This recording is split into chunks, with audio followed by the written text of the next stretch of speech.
सिंगेज mathematics, जिसके through आपकी IIT JEE mains और JEE एडवांस्ड मैथमेटिक्स की हम तैयारी करवा रहे हैं आपको बिल्कुल फ्री ऑफ कॉस्ट। हम कोई सब्सक्रिप्शन खरीदने को नहीं कहते। We are 100% free of cost quality online education platform from kindergarten to 12th standard. आप हमारे नोट्स, PDFs और ई-बुक्स के लिए टीम से कॉन्टैक्ट कर सकते हैं। इसके लिए आपको इस वीडियो के डिस्क्रिप्शन में दिए गए लिंक गेट नोट्स पर क्लिक करना होगा। हम बात कर रहे हैं सिंगेज मैथमेटिक्स में, जिसमें एक आपका 5 ये किताबों का कलेक्शन जो है, coordinate geometry, calculus, vector sense theory, algebra और ट्रिग्नोमेट्री। हम कोऑर्डिनेट ज्योमेट्री का फाइनल चैप्टर हाइपरबोला देख रहे हैं और इसमें हम हाइपरबोला की थ्योरी कवर करने के बाद एक्सरसाइजेस के क्वेश्चंस कर रहे हैं और इन क्वेश्चंस के थ्रू हम हर वैरायटी के क्वेश्चंस को केटर कर रहे हैं, चाहे वो सिंगल करेक्ट हो, मल्टीपल करेक्ट हो, न्यूमेरिकल आंसर टाइप हो, मैट्रिक्स मैच टाइप हो, या फिर आपके हर variety linked answer based question, हर एक कैटेगरी जो IIT JEE मेंस और JEE एडवांस्ड पूछता है।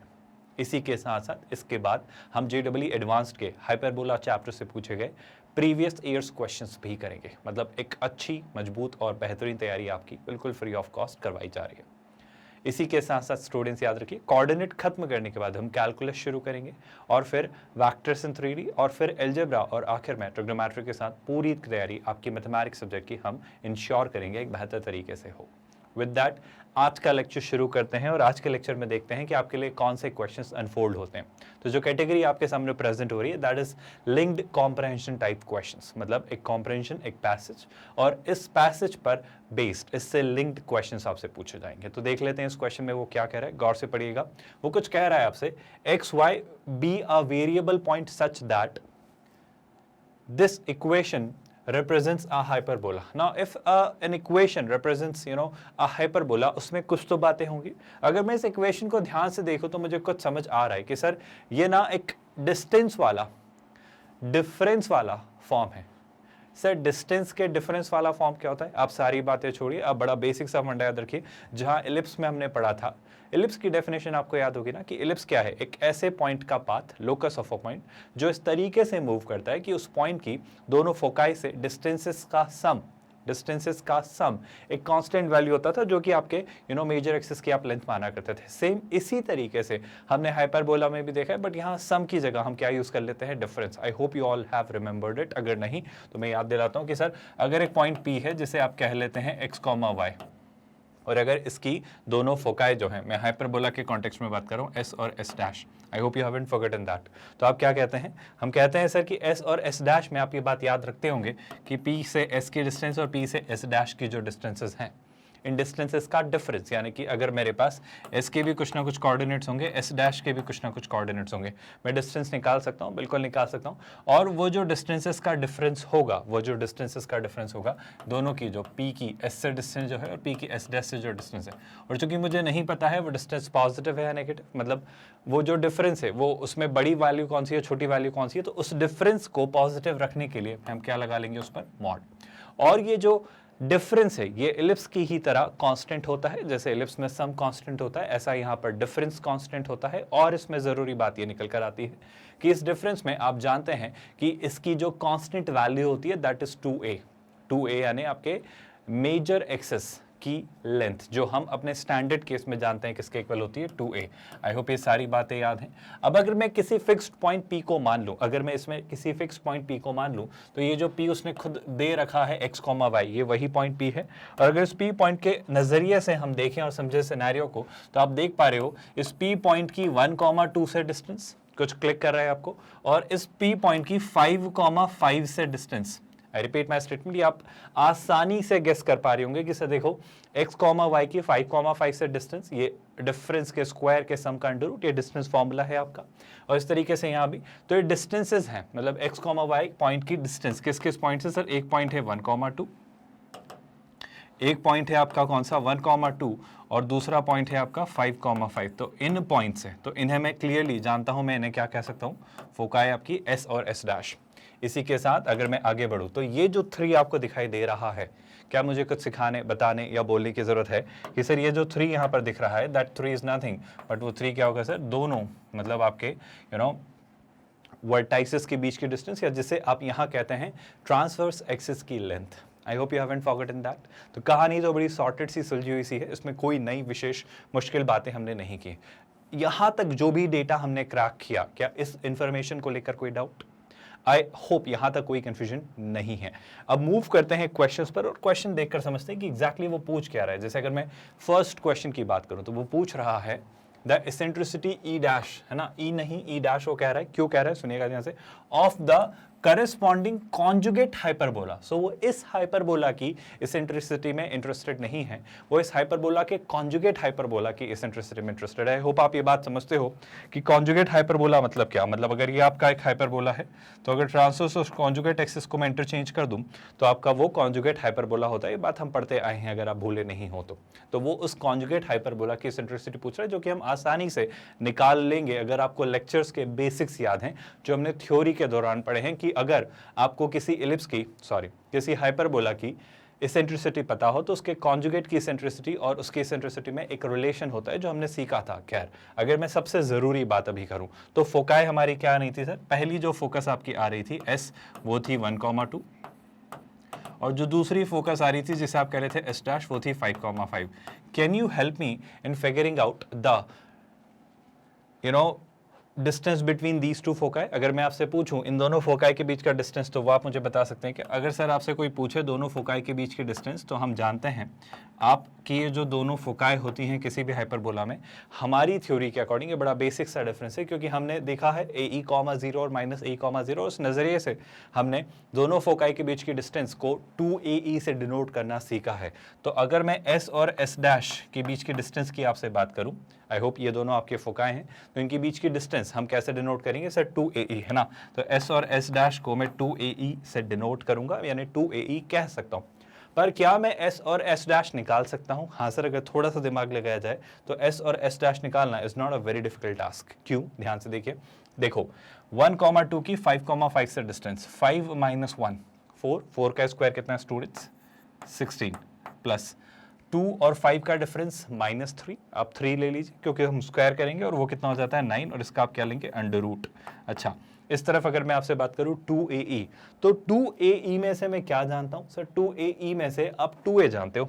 2A कितना है भाई सर, 2A आपको पता होगा, 2A आपका निकल कर आ रहा था 3, और 2A अगर आ रहा था 3, so finally we are left with what, E।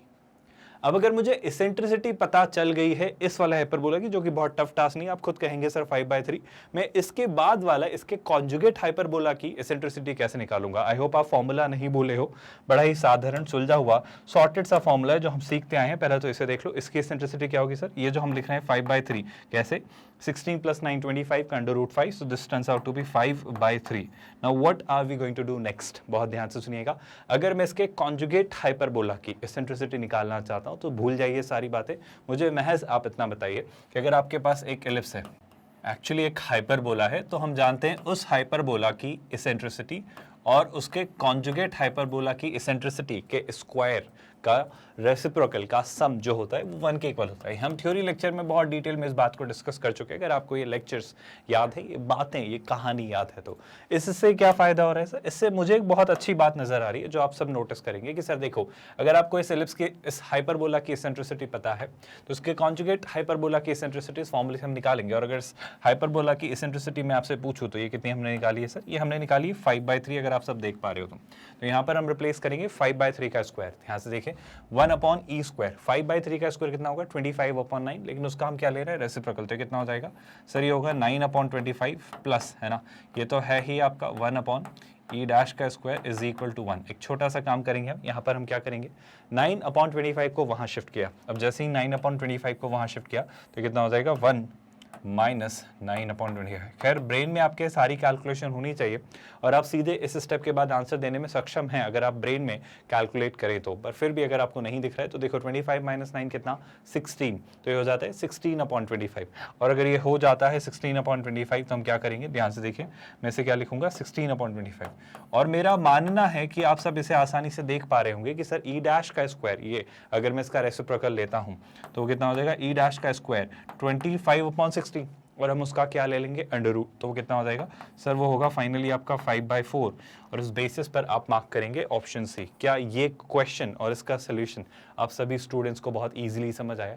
उसने हमसे इस इलिप्स की एसेंट्रिसिटी नहीं पूछी थी जो बहुत इजीली हम निकाल सकते थे, वो इसके कॉन्जुगेट की पूछ रहा था जिसका रिलेशन आई होप अब आप याद रखेंगे, बड़ा ही आसान सा सिंपल सा है कि अगर किसी इलिप्स का और उसके कॉन्जुगेट का, सॉरी किसी हाइपरबोला और उसके कॉन्जुगेट हाइपरबोला की एसेंट्रिसिटीज का कोई रिलेशन अगर है तो वो ये एग्जिस्ट करता है, जिसे आई होप आपने नोट डाउन किया था और ये अब इस क्वेश्चन के थ्रू और अच्छे से रिवाइज हुआ है और आपने रिकॉल भी किया है। विद दैट नेक्स्ट क्वेश्चन पर मूव करते हैं और देखते हैं यहाँ वो क्या कह रहा है। वो कह रहा है the locus of the intersection of two perpendicular tangents to the hyperbola. यहाँ पर क्रूशियल या काम की बात वो क्या कह रहा है सर, इंटरसेक्शन भी निकाल लेंगे, ठीक है, दोनों टेंजेंट्स का इक्वेशन का पॉइंट ऑफ इंटरसेक्शन भी हम निकाल लेंगे जो इंटरसेक्शन तक हमें आना है। लेकिन प्रॉब्लम ये है कि इस हाइपरबोला में उसने एक प्रॉब्लम की वजह रादर उसने आपको हिंट दी है और हिंट ये दी है कि सर समझो बात को, वो पॉइंट जो भी हो, जो पॉइंट ऑफ इंटरसेक्शन जो भी हो, वो निकालना बड़ा टफ टास्क नहीं है, बट आप इस बात को समझो कि वो जो टेंजेंट्स हैं वो कैसी हैं। उसने एक बड़ी क्रूशियल से हिंट जो दी है वो ये कि वो आपकी कैसी है, परपेंडिकुलर। अब आप सारी बातें छोड़िए, आप मुझे एक छोटी सी बात याद दिलाइए, आपने क्या ऐसा कुछ पढ़ा है कि सर एक एक्सटर्नल पॉइंट जहां से मैं टेंजेंट्स ड्रॉ करूं एक हाइपरबोला पर और वो टेंजेंट्स 90 डिग्री पर हों, तो वो जो पॉइंट सिचुएटेड होता है ना वो आपके डायरेक्टर सर्कल पर प्लेस्ड होता है। If you haven't forgotten that, I hope आपको ये बात याद आ रही है। मतलब ये जो लोकस पूछ रहा है ना, ये लोकस कुछ नहीं है, ये डायरेक्टर सर्कल की आपसे इक्वेशन पूछ रहा है। इतना आसान, इतना बेहतरीन और इतना सिंपल सा इक्वेशन कि आपको सबसे पहले तो ये क्वेश्चन समझ आ रहा है, कोई दिक्कत है उस बात में? अच्छा सर एक बात बताओ, अगर मैं आपसे पूछूं इस हाइपरबोला की इक्वेशन को लेकर आपका क्या ओपिनियन है? मेरा ओपिनियन बड़ा सॉर्टेड सा है कि अगर आप देखें तो आपके फोकाई कहाँ थे सर? फोकाई थे आपके 1,2 और कहाँ सर 1,2 के अलावा आपकी दूसरी फोकस जो थी वो थी 5,5। आई होप आपको ये बात याद है। अगर आपको दोनों फोकस पता है तो क्या आप इस इलिप्स का सेंटर पॉइंट निकाल सकते हैं? बहुत आराम से निकाल सकते हैं। अगर इस इलिप्स का, सॉरी मैं बार बार इलिप्स कह दे रहा हूँ, इस हाइपरबोला का अगर मैं सेंटर निकालना चाहूँ, आई होप आप विजुलाइज कर पा रहे हो सिनेरियो कि ये अगर आपका हाइपरबोला इधर है और एक आपका हाइपरबोला का पार्ट इधर है, तो इन दोनों फोकाई का जो एग्जैक्ट मिड पॉइंट होगा वो आपके उस डायरेक्टर सर्कल का क्या रहेगा, वो आपके डायरेक्टर सर्कल की सीधी सी बात है सर, क्या रहेगा, सेंटर। ये बात तो आप सब डाइजेस्ट करते हैं। तो सर 1 + 5 6, 6 का हाफ कितना 3, तो इसका जो सेंटर का एक्स कोऑर्डिनेट होगा या एब्सिसा जो होगी वो होगा 3, 5 + 2 7 और 7 का हाफ कितना 7/2। तो इस तरीके से डायरेक्टर सर्कल का सेंटर 3,7/2 होगा। आई होप आपको ये बात समझ आ रही है कि हम डायरेक्टर सर्कल क्यों खोज रहे हैं या उससे फायदा क्या होगा। ये बात तो आप सब डाइजेस्ट कर पा रहे हो ना कि डायरेक्टर सर्कल ढूंढने का मोटिव बड़ा सिंपल सा ये है जनाब कि अगर मैं कहीं पर भी किसी हाइपरबोला पर किसी पॉइंट से, कभी भी किसी पॉइंट से परपेंडिकुलर टेंजेंट्स ड्रॉ कर पाने में समर्थ हूं, कि मैं अगर यहाँ से टेंजेंट्स ड्रॉ करूं और वो मान लो थोड़ी देर के लिए कि परपेंडिकुलर है, मान लो थोड़ी देर के लिए कि वो परपेंडिकुलर हैं, तो ये बात हमेशा ट्रू रहेगी कि ये जिस पॉइंट से आपने वो परपेंडिकुलर टेंजेंट्स ड्रॉ की हैं, इन पॉइंट को मिलाया जाए। मतलब अगर कोई और भी पॉइंट हो जहाँ से इस पर परपेंडिकुलर टेंजेंट बना दूँ, कोई और पॉइंट भी हो जहाँ से इस पर मैं परपेंडिकुलर टेंजेंट्स बना दूँ, तो उन पॉइंट्स का जो कलेक्शन होगा, उन पॉइंट्स का जो सेट होगा, उन पॉइंट्स का जो पाथ होगा, जो ट्रैक होगा, वो आपका कैसा सर्कल होगा, उसे आप कहते हैं डायरेक्टर सर्कल। आई होप सबसे पहले तो आप ये बात याद रखेंगे। ये बात हमने सर्कल, पैराबोला, एलिप्स और हाइपरबोला सारे ही चैप्टर्स में डिस्कस की है। इस बात से क्या निकल कर आ रहा है? इस बात से निकल कर आ रहा है कि हमें हाइपरबोला का डायरेक्टर सर्कल ढूंढना है। इसलिए हम इस क्वेश्चन में बातें घुमा फिरा कर, जब उसने कही कि 2 परपेंडिकुलर टेंजेंट्स हैं, तो वो पॉइंट ऑफ इंटरसेक्शन जो है उन दोनों टेंजेंट्स का, जो टेंजेंट्स 90 डिग्री पर सिचुएटेड हैं, उनका लोकस क्या होगा। तो technically we are supposed to figure out the equation of the director circle.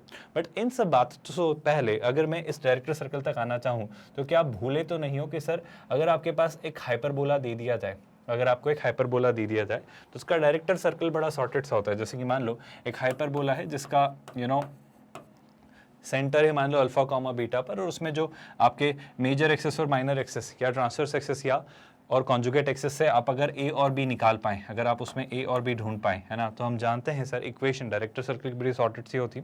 उसका जो सेंटर होगा वो हाइपरबोला के सेंटर पर ही होगा, जो डायरेक्टर सर्कल होगा।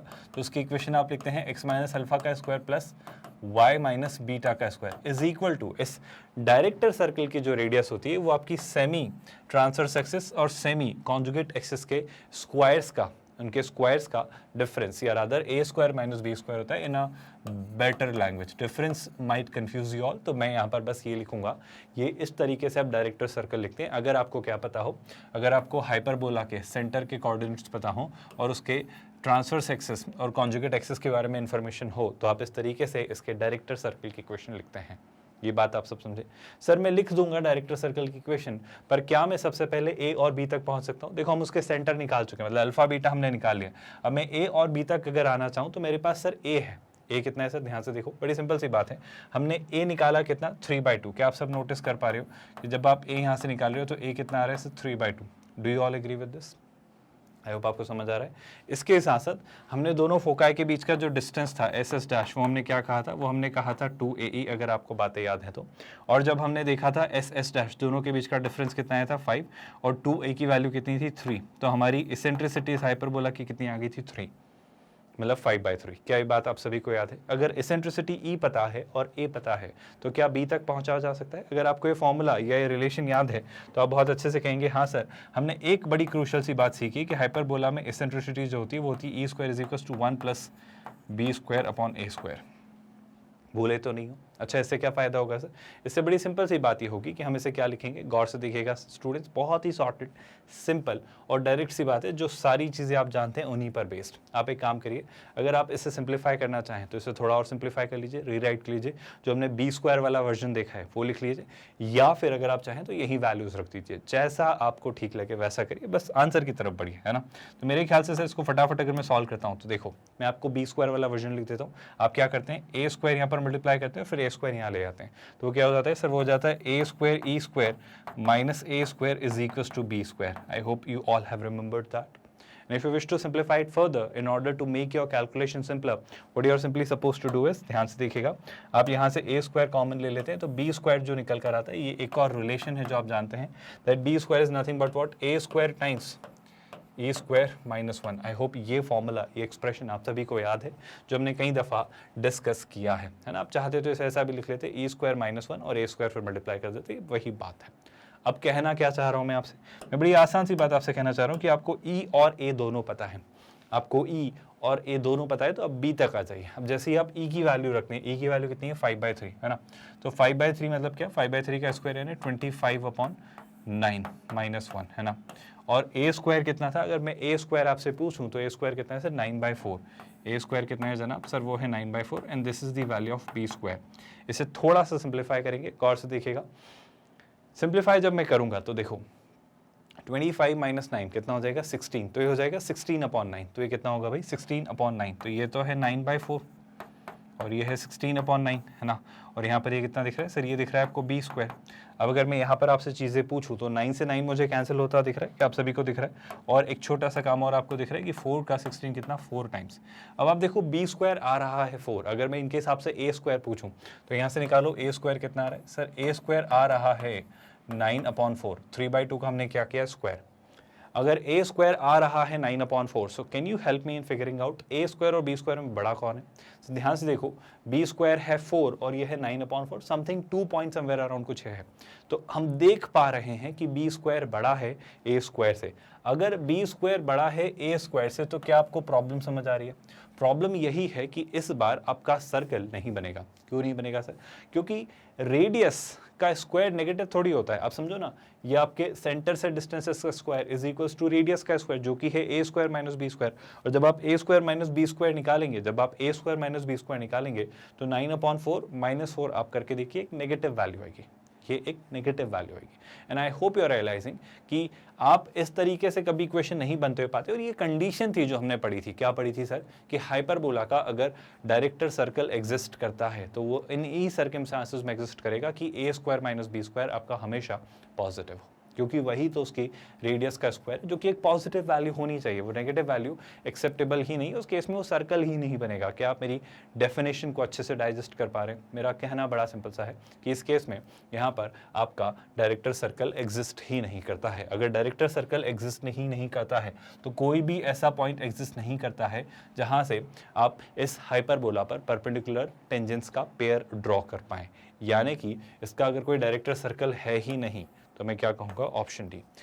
आप बात समझ पा रहे हैं, मेरा ऐसा मानना है। आई होप चीज़ें क्लियर हो रही हैं, कोई परेशानी नहीं। कुछ स्टूडेंट्स अननेसेसरीली बस ए स्क्वायर माइनस बी स्क्वायर करने के चक्कर में कि नहीं सर ये नेगेटिव आ रहा है, हमसे कुछ गलती हुई होगी, उसको पॉजिटिव बना देते हैं, या वो बी स्क्वायर माइनस ए स्क्वायर कर दे। इस तरह की गलती मत करिएगा आप याद रखिए हमेशा कि आपका ए स्क्वायर माइनस बी स्क्वायर हमेशा कैसा होना चाहिए सर, ये हमेशा पॉजिटिव रहना चाहिए। क्या इस क्वेश्चन में तो कोई डाउट नहीं है? आई होप चीज़ें आसानी से बहुत सिंपल से मैनर में क्लियर हो रही हैं बिना किसी हेजिटेशन, फ्लक्चुएशन या डाउट के। आगे बढ़ते हैं नेक्स्ट क्वेश्चन पर, और इसी लिंक्ड कॉम्प्रहेंशन टाइप जो क्वेश्चंस हैं इनमें अब नेक्स्ट क्वेश्चन को अगर मैं देखूं तो वो क्या कह रहा है, देखो इफ द ओरिजिन, तो उसने ओरिजिन को शिफ्ट किया है to the point 3,7/2। What is 3,7/2? अगर मैं आपसे पूछूं तो आप याद करो, अगर आपके ओरिजिन को आपने 3,7/2 पर शिफ्ट किया है तो अगर आप ध्यान से देखो तो ये पॉइंट मुझे कुछ हिंट दे रहा है। आप जस्ट पिछले वाले क्वेश्चन से याद करो, हमने 3,7/2 निकाला था, बिल्कुल निकाला था सर। ये आपके हाइपरबोला का सेंटर है, ये आपके हाइपरबोला का सेंटर है। थोड़ा सा मैं विजुलाइज करवाता हूँ, ध्यान से देखो, चीज़ें समझने की कोशिश करना। ये रहे आपके सिंपल स्टैंडर्ड एक्स एक्सिस और वाई एक्सिस है ना, ये मैं इनसे कोई छिड़खानी नहीं कर रहा हूँ, मैं समझाने के लिए चीज़ें बता रहा हूँ। ये आपके एक्स एक्सिस और वाई एक्सिस हैं ओरिजिनल जो आपके हैं, क्या आप ये बात समझ रहे हो, है ना। और वो कह रहा है कि अगर आपने ओरिजिन को यहाँ शिफ्ट किया, ओरिजिन को यहाँ शिफ्ट किया मतलब ये क्या हो गया, ये एक्स और वाई एक्सिस का पॉइंट ऑफ इंटरसेक्शन रहा करता था, जिसमें आपने क्या किया, ओरिजिन को शिफ्ट किया पॉइंट 3,7/2 पर। तो ये जो पॉइंट है, अगर मान लो ये है 3,7/2, इस पर हमने शिफ्ट किया है। कंफ्यूज मत होइएगा, ध्यान से सुनिएगा। और ये आपके स्टैंडर्ड एक्स एक्सिस और वाई एक्सिस हैं, है ना। ऑफ कोर्स अब इस केस में क्या होगा, इस केस में आपने ये शिफ्टिंग की है तो एक्स एक्सिस और वाई एक्सिस नहीं रहेंगे, वो एक्स एक्सिस और वाई एक्सिस के पैरेलल कुछ लाइंस हो जाएंगी। बहुत गौर से सुनिएगा, मतलब ये जो होगा ये आपके एक्स एक्सिस के पैरेलल एक लाइन होगी। क्या आप बात समझ पा रहे हो? ये जो होगा ये वाई एक्सिस के पैरेलल एक लाइन होगी। आई होप आप ये बात डाइजेस्ट कर पा रहे हो कि ओरिजिन यहाँ कहीं आपका छूट गया है ना, ओरिजिन आपका यहाँ कहीं छूट गया। आई होप ये बात अच्छे से आप समझ पा रहे हो। और आपने क्या किया, गौर से सुनना, आप एक्स एक्सिस पर 3 यूनिट्स चले। क्या आप ये बात समझ पा रहे हो? मैं फिर से दोहराता हूँ, आप एक्स एक्सिस पर 3 यूनिट्स चले, है ना, तो ये आपकी x इज इक्वल टू 3, इस लाइन की इक्वेशन बन गई जो y एक्सिस के पैरेलल है, और y एक्सिस पर 7/2 यूनिट्स चले ऐसा ऊपर, तो ये क्या हो गया, y इज इक्वल टू 7/2, है ना। ये आपके ये नए एक्सिस आपको मिले, है ना, आपने इस तरीके से चीज़ें बनाई। सर इन्हें आप एक्सिस क्यों कह रहे हो? मैं बस इसलिए इन्हें एक्सिस कह रहा हूँ कि क्वेश्चन जब आप पूरा पढ़ेंगे तो पढ़िए जरा, the axis are rotated through an angle theta in clockwise sense so that, इस रोटेशन पर मैं आ रहा हूं, so that the equation of the given hyperbola changes to this format। क्या आप मेरी बात समझ पा रहे हो? यानी कि आपका जो 3,7/2 पर जो आपका हाइपरबोला एग्जिस्ट करता था, और वो जो भी इसके ओरिजिनल एक्सिस रहा करते थे, मैं इसके इस हाइपरबोला के एक्सिस बना देता हूँ रैंडम से अपनी मर्जी से, ताकि आपको वो कंसेप्ट समझा पाऊँ कि देखना, जैसे मान लो उस हाइपरबोला के जो एक्सिस रहा करते थे वो कुछ ऐसे रहे हों, मान लो, बस है ना, समझने के लिए मानना कि अगर वो जो हाइपरबोला था आपका उसके एक्सिस मान लो कुछ ऐसे अगर रहे हों तो, है ना, अगर वो एक्सिस कुछ इस तरीके से रहे हों तो क्या हुआ होगा, बस अब वो बात मैं आपको समझाना चाह रहा हूँ। उसने क्या किया, उसने सबसे पहले तो ये किया कि ये जो आपकी लाइंस हैं, है ना, ये जो लाइंस हैं आपकी 3,7/2 को, इसको उठाकर ओरिजिन पर लाया। क्या आप बात समझ पा रहे हो? तो 3,7/2 को उठाकर जब वो ओरिजिन पर लाया, तो जब वो ओरिजिन पर इसको ले आया है, क्या आप बात समझ पा रहे हो भाई? तो यहाँ पर ये जो सेंटर है आपका 3,7/2, ये आ चुका है ओरिजिन पर। अब गौर से सुनना काम की बात, अब जो मैं क्रक्स आपको इस क्वेश्चन का देना चाह रहा हूँ वो यहाँ पर निकल कर आता है, सुनिएगा। आपने आपके जो एक्सिस हैं, है ना, जो इस हाइपरबोला के एक्सिस हैं उनको रोटेट किया है। तो इससे अगर मैंने रोटेट किया, किस सेंस में, क्लॉकवाइज डायरेक्शन में, through an angle theta in the clockwise sense, तो ये जो एंगल है आपका, ये जो एंगल है ये क्या है भाई, थीटा एंगल है। क्या आप क्वेश्चन समझ पा रहे हो? क्या आप मेरा पॉइंट समझ पा रहे हो बिना किसी प्रॉब्लम के? अब वो ये कह रहा है the equation of the given hyperbola changes to this standard form. आपने कोई बड़ी विशेष काम नहीं किया है, जो आपका हाइपरबोला पहले था। अगर मैं आपको एक थोड़ा सा सीन यहाँ पर समझाने की कोशिश करूँ कि मान लो ये आपका पुराना पहले वाला हाइपरबोला है, कुछ ऐसा, बस एक छोटा सा मैं बना दे रहा हूँ। तो आपने इस, अगर ट्रांसफर एक्सिस ये रहा होता तो मैंने इसे रोटेट किया, और इसे रोटेट कर मैं कहाँ लाया, इसे रोटेट कर हम यहाँ ले आए, इसे रोटेट करके हम यहाँ ले आए। अब आपका हाइपरबोला ये कुछ ऐसा सा है। क्या आप ये बात डाइजेस्ट कर पा रहे हो? कोई तकलीफ, कोई दिक्कत यहाँ तक तो नहीं है?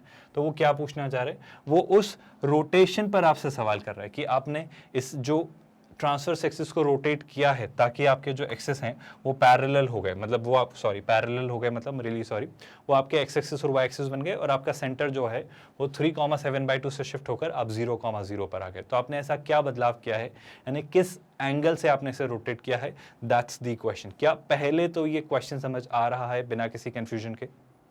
बात यहाँ पे ये समझो स्टूडेंट्स कि अगर मैं इस लाइन को ध्यान से देखूं तो ये लाइन क्या दिखा रही है? सर ये पुराना ट्रांसवर्स एक्सिस है और ये नया ट्रांसवर्स एक्सिस है।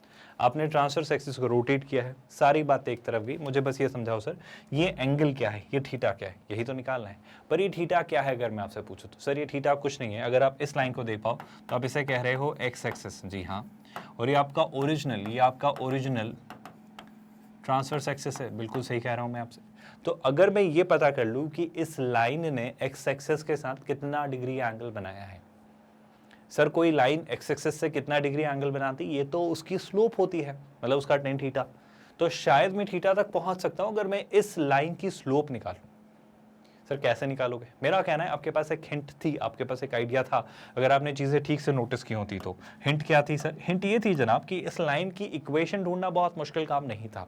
क्यों नहीं था? याद करो, मुझे पता था कि ये जो लाइन है इस पर 2 पॉइंट्स लाई करते हैं। मैंने रैंडम सा बनाया ना, बहुत एक्यूरेट नहीं है, मतलब पॉइंट्स रैंडमली कहीं भी आ जाएंगे, बस मैंने बना लिया आपको समझाने के लिए। मैं अगर आपसे पूछूं इस लाइन पर अगर 2 पॉइंट्स मुझे मिल रहे हैं तो वो कौन से हैं? आपको याद आ रहे हैं सर? इस लाइन पर 2 आपके पॉइंट्स हैं जो हैं इस हाइपरबोला के फोकाई, और वो क्या थे सर? वो पॉइंट्स थे 1,2। आई होप आप जानते हो थर्ड क्वाड्रेंट में नहीं आता है 1,2, बस मैंने रैंडमली बना लिया। अब इस पे बवाल मत मचाइएगा। और दूसरा पॉइंट क्या था? दूसरा पॉइंट आपका था जहां तक मुझे याद आ रहा है 5,5, जितना मुझे याद आ रहा है, आई होप 5,5 ही था। ये दोनों हमारे फोकाई थे। ऑफ कोर्स वो 1,2 भी वहीं था। उसने उठाकर ओरिजिन की भी शिफ्टिंग की और रोटेशन भी किया, इसलिए चीज़ ऐसी दिख रही है। मतलब आपका 1,2 भी यहीं रहेगा, 5,5 भी यहीं रहेगा। फिर उसने ओरिजिन और सेंटर दोनों की शिफ्टिंग की। इस तरीके से उसने इस क्वेश्चन को सॉल्व किया है ना। तो अभी फिलहाल आप बस समझ लीजिए कि चीज़ें बिल्कुल ऐसी तो नहीं बनेंगी, पर उसने ओरिजिन के साथ भी शिफ्टिंग की है। वो शिफ्टिंग मैंने अभी बीच में इंट्रोड्यूस नहीं करी है। क्या आपको ये बात समझ आ रही है? मतलब अगर मैं आपसे ये कहूँ कि मुझे ट्रांसवर्स एक्सिस की स्लोप पता चल जाए, यहाँ पे इनका सेंटर जो होगा वो यहाँ पर आ गया, तो उसको मैंने डायरेक्टली रख दिया है बिना आपको कंफ्यूज किए, है ना। ये एक्चुअल सिनेरियो नहीं है, बिल्कुल वैसा ही सिनेरियो नहीं, क्योंकि 1,2 यहाँ कहीं बनेगा, तो ये थोड़ा सा शिफ्ट होगा। फिर आपका जो इसका सेंटर है जो कि क्या है 3,7.2, वो भी ओरिजिन पर आएगा। तो मैंने पहले ही रख दिया है ताकि मैं आपको चीज़ें यहाँ पर इस तरीके से दिखा पाऊँ। आई होप आप कन्फ्यूज नहीं हैं। एनीवेज, मेरे लिए जो काम की ज़रूरी बात वो है कि सर अगर मैं इस लाइन की स्लोप निकाल लूँ, सर ये लाइंस पर लाई करने वाले 2 पॉइंट्स मुझे पता है, तो 2 पॉइंट्स के थ्रू अगर मैं स्लोप निकालना चाहूँ तो मैं क्या कहूँगा? मैं कहूँगा कि इस लाइन की जो स्लोप होगी, जिसे आप कहते हो टेन थीटा, वो होता है y2 माइनस y1, यानी 5 माइनस 2 कितना 3 upon x2 minus x1, 5 minus 1 यानी कितना 4, तो 3/4 ऐसा कुछ ये बन रहा है। तो यहाँ से अगर मैं थीटा निकालूँ, टेन थीटा, सर आपने ये थीटा और ये थीटा सेम क्यों लिया? मुझे कुछ बताने की जरूरत नहीं, ये लाइन का एक्स एक्सिस के साथ पॉजिटिव एक्सिस के साथ बनाया हुआ एंगल जो कि कितना है थीटा। तो थीटा कितना होगा सर? थीटा आपको दिख रहा होगा जो कि होगा 10 इनवर्स 3/4, और यहाँ पर आप मार्क करेंगे ऑप्शन बी। मुझे ऑनेस्टली बताइए क्या ये पार्ट आप सभी को क्लियरली समझ आया? इन केस आप कंफ्यूज हो कि सर ये वो सिनेरियो नहीं है तो एक्चुअल सिनेरियो क्या रहा होगा, मैं एक छोटी सी एक रफ सी क्लैरिटी आपको देने की कोशिश करता हूँ। समझना, आपका जो हाइपरबोला रहा होगा, ये आपके एक्स एक्सिस और वाई एक्सिस मान लो, है ना। बहुत रफ सा स्केच बना रहा हूँ ताकि आपको चीज़ें क्लियरली समझ जाए। आपका जो हाइपरबोला रहा होगा वो कुछ ऐसे कॉन्जुगेट एक्सिस और ये एक्सिस लेकर बैठा होगा, वो कुछ इस तरीके से आपके कॉन्जुगेट एक्सिस और ट्रांसवर्स एक्सिस लेकर बैठा होगा। आपका जो ओरिजिनल हाइपरबोला था वो कुछ ऐसा था, यहाँ और यहाँ, आप समझ पा रहे हैं? उसके ये फोकाई थे, एक तो यहाँ और एक ये यहाँ। फिर आपने क्या किया? हमने ये किया कि पहले तो हमने उसके सेंटर को उठा के ये उस हाइपरबोला का सेंटर था, उसे ओरिजिन पर शिफ्ट किया। क्या आप मेरी बात समझ पा रहे हो? और फिर हमने इसके ट्रांसवर्स एक्सिस को रोटेट किया। तो ट्रांसवर्स एक्सिस को रोटेट करके, आई होप आप समझ पा रहे हो कि सेंटर जैसे ही 0,0 पर आया, और अगर अब मैं उसे रोटेट कर दूं, एक्स एक्सिस और वाई एक्सिस बना दूं, तो हमारी स्टैंडर्ड इक्वेशन बन जाएगी, हमें ये स्टैंडर्ड इक्वेशन मिल जाएगी। पर इसमें बस प्रॉब्लम ये है, आई होप आप समझ पा रहे हो, कि रोटेशन का एंगल क्या हो। तो रोटेशन का एंगल आसान है सर, आपको क्या करना है, आपको इस ट्रांसवर्स एक्सिस को क्लॉकवाइज घुमाना है, मतलब आपको इसको उठाकर यहाँ लाना है, और ये तो आपके थीटा से निकाली जा सकती है, जो कि स्लोप से आप पहुंच सकते हो। और इस लाइन की अगर मैं स्लोप निकालूं तो आसानी से ये चीज़ वर्कआउट की जा सकती है। क्या है पूरा क्वेश्चन और हाइपरबोला के जितने भी कंसेप्ट हमने इस क्वेश्चन में यूज़ किए, सारी बातें क्लियर है? आई होप आप कहीं पर भी किसी भी स्टेज में किसी भी स्टेप पर कंफ्यूज्ड नहीं हो। आई होप यू रिमेंबर, हम सिंगेज के थ्रू ये तैयारी कर रहे हैं IIT JEE मेंस और JEE एडवांस्ड मैथमेटिक्स की, है ना। बहुत प्रॉपरली और थरोली ये तैयारी हो रही है और बिल्कुल फ्री ऑफ कॉस्ट ये तैयारी हो रही है ना। इसमें हम कोई चार्जेस नहीं लेते, कोई सब्सक्रिप्शन खरीदने को नहीं कहते, कोई हिडन कॉस्ट नहीं होती है। आई होप आप ये जानते हो। सिंगेज पैकेज आपका 5 किताबों का कलेक्शन है, जो कि हैं coordinate geometry, calculus, vectors in 3D, algebra और ट्रिग्नोमेट्री, है ना। हम कोऑर्डिनेट ज्योमेट्री से कहानी शुरू कर चुके हैं और उसके फाइनल 7th चैप्टर हाइपरबोला का डिस्कशन चल रहा है एक्सरसाइजेस का, है ना। हम सारे चैप्टर्स को कर रहे हैं, उनके सारे कंसेप्ट्स को कर रहे हैं। हर कंसेप्ट को मजबूत करने के लिए उसके एग्जाम्पल्स, उसके इलस्ट्रेशंस हम करते हैं। सारे कंसेप्ट्स हो जाने के बाद एक्सरसाइजेस में हर वैरायटी, हर कैटेगरी के क्वेश्चंस को कैटर करते हैं, चाहे वो सिंगल करेक्ट हो, मल्टीपल करेक्ट हो, न्यूमेरिकल आंसर टाइप हो, मैट्रिक्स मैच टाइप हो या लिंक्ड कॉम्प्रिहेंशन बेस्ड क्वेश्चंस, ताकि आपकी एक मजबूत अंडरस्टैंडिंग डेवलप हो हर कंसेप्ट को लेकर। और कहानी यहीं खत्म नहीं होती, हम JEE एडवांस्ड के प्रीवियस ईयर्स क्वेश्चंस भी सॉल्व करते हैं, मतलब एक अच्छे तरीके से हर चैप्टर को कल्मिनेट करते हैं और एक मजबूत तैयारी आपकी बिल्कुल फ्री ऑफ कॉस्ट हम कराते हैं। आई होप आप जानते हैं। इसके बाद हम कोऑर्डिनेट खत्म करके कैलकुलस, फिर वेक्टर्स इन 3D, अलजेब्रा और ट्रिग्नोमेट्री, इस तरीके से चीज़ें माइंड अप करेंगे। विद दैट आई होप आप जानते हो, इसी वीडियो के डिस्क्रिप्शन में आपको इस प्लेलिस्ट का लिंक भी मिल जाएगा, जिसमें सारे वीडियो सिस्टमैटिकली रखे हुए हैं। वहाँ पर लिखा होगा Cengage mathematics for IIT JEE mains and JEE advanced. इसके साथ मेरे ख्याल से मेरा मानना है कोई और परेशानी तो आपको नहीं है। इवन आप हमारे नोट्स, PDFs और ई-बुक्स के लिए भी टीम से कॉन्टैक्ट कर सकते हैं। इसके लिए आपको इस वीडियो के डिस्क्रिप्शन में ही दिए गए लिंक गेट नोट्स पर क्लिक करना होगा। मेरा यकीन है आज के लिए इतना काफ़ी है। मिलते हैं नेक्स्ट लेक्चर में। Thanks a lot for watching this video.